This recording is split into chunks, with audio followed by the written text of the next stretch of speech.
Kung magtanong siya, ay parang palaging nang-uusig. Nakakahiya po. Bakit? Sapagkat daladala po niya ang titulong pastor. Sa amin pong pamantayan, ang isa pong pastor ay hindi po dapat mag-ugaling mahalay. Number 1, hindi ka pwedeng kakitaan ng ugaling pagkamahalay. Simula ng 19th Congress, pinapanood ko siya. Nakakahiya ang kanyang ginagawang pag-uugali. Sinasabi ko po ito sa inyo sapagkat nais kong ipaalam na hindi po ganyan ang ugali ng mga pastor ng Ebanghelikong Kristiyano. Kami po ay mga Kristiyano doon po sa antas ng Ebangheliko. Si Pastor Benny Abante ay kabilang sa Ebanghelikong Kristiyano sa partido ng mga Baptist. At alam po ba ninyo, kaya ako'y nagtataka sa kanya, ang mga Baptist people are known to be the man of the book. Kahit itanong nyo sa kanya, ang Baptist people are known to be the man of the book. Ibig sabihin, ang mga Baptistang tao o mananampalatayang Kristiyano ay sanay sa paghawak ng kasulatan ng Diyos. Nagtataka ako sa kanya, ano ang nangyari sa iyo? Ano ang nangyari sa iyo, Pastor Benny Abante? Hindi ba dapat ang isang pastor ay sa halip na nangungutya ng kanyang kapwa, lalong-lalo na sa ang kinukutya mong tao ay tinuturing mong hindi mananampalataya? Bakit ako nagsasalita ng ganito? Hindi ako dapat nagsasalita ng anumang bagay na masama sa aking kapatid. Pero mali ang kanyang ginagawa. Mali ang kanyang ginagawa. At hindi namin ito tinotolerate. Ang sinasabi ko nga doon sa aming asosasyon, sa Philippine Council of Evangelical Churches, na kung saan ay meron kaming 500,000 miyembro, na kung saan siya kabilang, bakit hindi ito dinidisiplina? Panawagan sa PCEC, kay Pastor o Bishop Pantoja, kay Noel, kahit lang sa akin nga ng 1 taon sa seminaryo, bakit hindi ninyo binibigyan ng disciplinary measure si Pastor Benny Abante? Bakit? Hindi ugali ng pastor na mangsino ng tao. Hindi ugali, tinigyan ka pa naman ng titulong reverend. Nakakahiya. Nakakahiya. Pagkatapos, aaralan mo ng John 3:16 yung kausap mo na minura mo. Anong klase kang pastor? Hindi po namin tinatangkilik ang ganitong klase ng pag-uugali dahil kami bilang mga pastor, kailanman hindi kami nagmamasamang ugali sapagkat ito'y labag sa aming panuntunan. Matagal ko na pong gustong ilabas talaga ito. Dahilan sa walang aksyon na ginagawa na disiplinahin ang taong ito. Dapat dinidisiplina siya ng Philippine Council of Evangelical Churches dahil nakakahiya ang kanyang ginagawa. Kitang-kita siya sa buong mundo kung paano niya hinahamak, kung paano niya ipinapahiya ang isang tao. Nakakagalit. Bagamat siya'y aming kasama sa kapatiran, hindi po namin gusto ang kanyang ginagawa. Paumanhin na Pastor Benny Abante. Ako po'y dating nagsisimba sa inyong simbahan. Kami po'y taga Santa Ana. Pero, hindi ko kayang sikmurain kung papaano ka manglait ng tao. Ang pastor sa pamantayan ay dapat mahinahon. Ang pastor sa pamantayan ay dapat mabait, magalang, hindi magagalitin. Hindi ka po pwedeng maging pastor kung ikaw ay magagalitin. Ito po isang pamantayan ng pagiging pastor. Ano ang nangyari sa iyo? Bakit ka nagkaganyan? Sa mahabang panahon, ikaw ay iginagalang dahilan sa ikaw ay kagalang-galang na pastor. Ikaw ay binigyang titulo ng reverend. Pero kinain ka ng sistema ng politiko. No one can serve two masters, either you love one or hate the others. Kung ikaw ay isang pastor, hindi ka po pwedeng maging politiko sapagkat ang tuunan ng dalawang ito ay hindi pareho. Kung ikaw ay politiko, sekular ang gawain mo. At kung ikaw ay pastor, espiritual ang gawain mo. Bakit mo pinagsabay? Na ang nangyayari ngayon sa halip na ikaw ay maging espiritual, kinain ka ng sistema at mas mataas ang nangyayari sa iyo ang panuntunan mong sekular. Kung mag-uugali ka, para ka ng ugaling hindi mananampalataya. Nakagagalit, Pastor Benny Abante, ang ginagawa mo. Isa pa, sa halip na ikaw ang magturo ng kabutihan, alam mong hindi ka nanalo. Alam mong hindi ka nanalo at alam mo sa konstitusyon o sa pamantasan ng ating batas, kung hindi ka nanalo, huwag mo nang igiit ang sarili mo. At bakit mo patuloy na ginagawa? Hindi ka ba nahihiya sa sarili mo? Meron kang kongregasyon. Meron kang mga tao na kung saan ikaw ang pastor ay meron kang mga kawan. Ano na ang nangyayari sa kanila? Ano na lang ang kanilang damdamin? Ano na lamang ang kanilang mukhang ihaharap doon sa ibang mga kasamahan na ang kanilang pastor ay nagkakalat, nawawala sa kanyang sarili. Ito po ang term namin.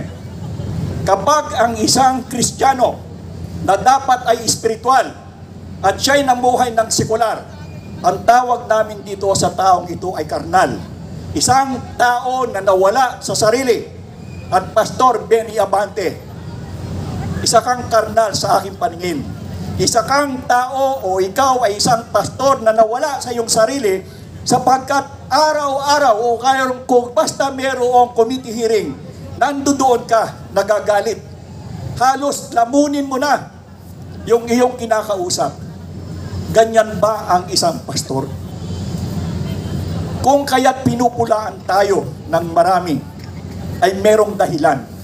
Pero hindi ibig sabihin dahil lang sa iyo, kaming lahat ay madadamay. Bakit hindi magsalita ang PCAC at itakwil ka sa iyong ginagawa? O disiplinahin ka sa iyong ginagawa? Kahit ka pa kongresista, wala kaming pakialam dahil lahat tayo sa ating gawain, tayo ay pare-pareho. Matatanda tayo sa iglesia at iisa ang ating level kahit congressman ka man. Nakalulungkot ang nangyari sa iyo, Pastor Benny Abante. Malamang magre-rebuttal ka. Malamang sasagot ka.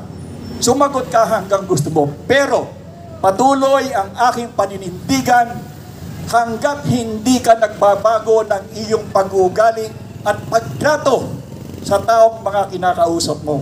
Hindi ako titigil magsalita laban sa iyo. Kung ako sa iyo, ikaw ay magpakumbaba. Alam mong ang iyong pwesto ay hindi sa iyo. Bakit mo kinukuha? Bakit mo kinukuha? Di ba ang iyong anak ay abogada at isa ring Kristiyano?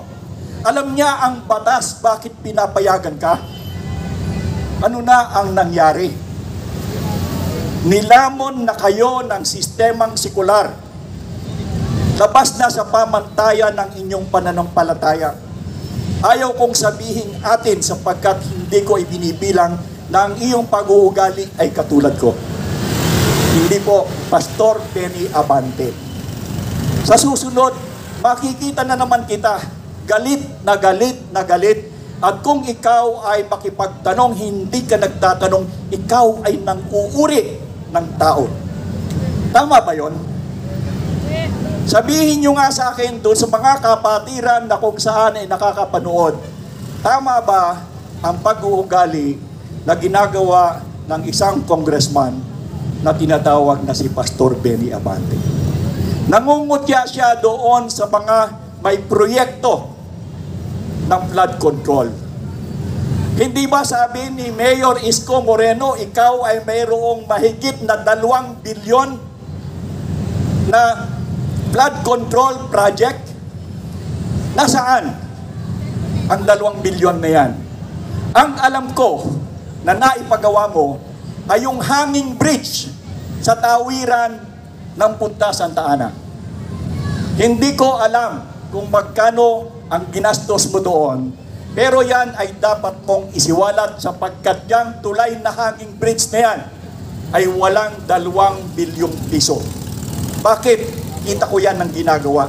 Halos mahirapan na matapos sapagkat parang kulang-kulang sa mga gamit, sa materyales. Hindi ko alam. Natapos pero naniniwala ako. Kung yun lamang at hindi mo may papaliwanag ang halagang 2 bilyong piso at yun lamang ang sasabihin mong ginamitan mo ng flood control, Pastor Benny Abante, kulang ang pera mo.